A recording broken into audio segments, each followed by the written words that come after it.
En Reino Unido arrastraron a Paul Laverty, guionista de Ken Loach, por llevar una camiseta de Palestina. Detengamos el genocidio. ¿Sabes algo al respecto? Han estado deteniendo a quienes traen una camiseta o un letrero que dice Acción por Palestina, afirmando que Acción por Palestina es una forma de apoyar a Hamás. No sé si lo sea, no me lo parece, pero creo que a muchos defensores de Palestina les falta decir estoy con los palestinos y estoy contra Hamás. Estoy con los palestinos y estoy contra Hamás. Estoy contra la masacre que está llevando a cabo el gobierno israelí, pero estoy a favor de que se devuelvan los rehenes que mantiene Hamás. Es decir, falta ese matiz que sin él es muy fácil acusarte, como lo hace Donald Trump constantemente, de que si tú defiendes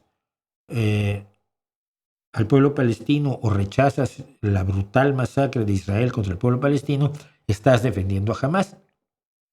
Si no quieres que Trump y otros fascistas digan que estás haciendo eso, especifícalo. Yo lo especifico. Yo creo que el pueblo palestino está sufriendo un ataque increíble. Defiendo al pueblo palestino, pero no defiendo a Hamás.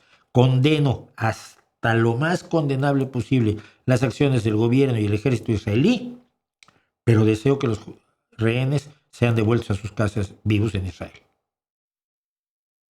Algunas personas consideran que esto es ser tibio. Así de mal están todos.